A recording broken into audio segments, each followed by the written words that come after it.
बच्चों नमस्ते। चलिए आज मैं आपको फिर एक बार एक सुंदर सी कहानी सुनाती हूँ। यह कहानी बहुत अच्छी है। कहानी का नाम है मातृभाषा। मैंने आपको भाषा पढ़ाया था, व्याकरण जब मैंने हिंदी की पढ़ाई थी उसमें, तो इसी से संबंधित यह कहानी है। मातृभाषा मतलब माँ की भाषा। तो कौन सी भाषा हमारी मातृभाषा कहलाती है, इस कहानी में हमको ये पता चलेगा। तो यह कहानी भी तेनालीराम से संबंधित है। तो एक बार राजा कृष्णदेव राय के दरबार में एक विद्वान ब्राह्मण आता है। वो राजा से कहता है कि आपके दरबार में एक से बढ़कर एक विद्वान दरबारी हैं।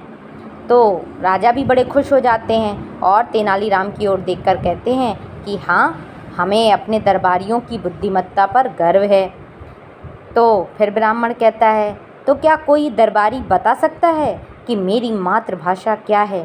तो उसकी तरफ सब लोग देखने लगते हैं। तो ब्राह्मण धारा प्रवाह बोलने लगता है, आरंभ करता है। पहले वो तेलुगु भाषा में बोलता है, फिर तमिल भाषा में, फिर कन्नड़, फिर मराठी, मलयालम सारी भाषाएं वो बोलने लगता है और बहुत तेज़ी से अपने व्याख्यान देने लगता है। वह जब भी जो भाषा बोलता था लगता था कि वही उसकी मातृभाषा है, क्योंकि उसका हर भाषा पर पूर्ण अधिकार था। वो बहुत अच्छे से हर भाषा को बोल रहा था। सभी दरबारी चुप थे, कोई समझ न पाया। महाराज ने तेनालीराम की ओर देखा। तब तेनालीराम अपने स्थान से उठे और बोले, महाराज आपसे मेरी प्रार्थना है कि इन विद्वान अतिथि को कुछ दिन अतिथि गृह में ठहराया जाए और मुझे उनकी सेवा करने का अवसर प्रदान करें। तो ऐसी व्यवस्था कर दी गई और तेनालीराम उसी दिन से उनकी सेवा करने लगे।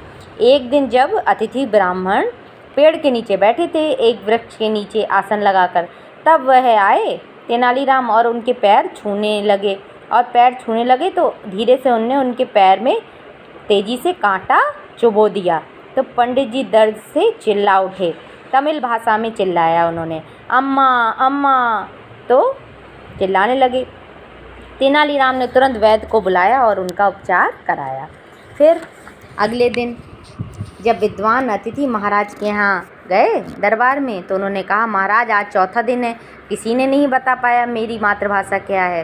तब तेनालीराम उठे और बोले, महाराज इनकी मातृभाषा तमिल है।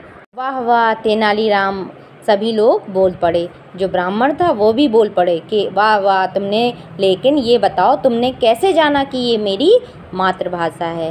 मेरी मातृभाषा तमिल है।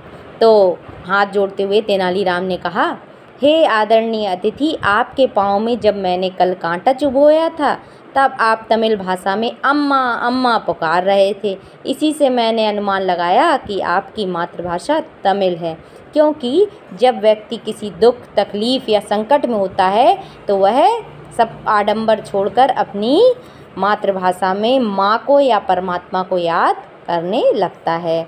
उसी से हमें पता चल जाता है कि इसकी मातृभाषा क्या है।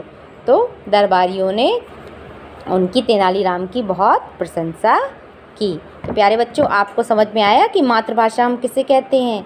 जो हम सबसे पहले सीखते हैं वो भाषा, और वही हमारी मातृभाषा होती है जो हमें हमारी एक तरह से माँ सिखाती है। तो हम अपनी माँ को जिस शब्द में मम्मी, माँ, कुछ भी, अम्मा, जो भी शब्द कहते हैं वो हमारी मातृभाषा एक तरह से हो जाती है।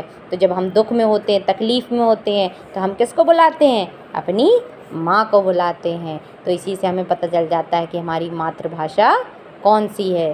तो प्यारे बच्चों, आज की मेरी कहानी कैसी लगी ज़रूर बताइएगा। लाइक कीजिए, शेयर कीजिए, कमेंट कीजिए। चलिए बच्चों, खुश रहिए। नमस्ते।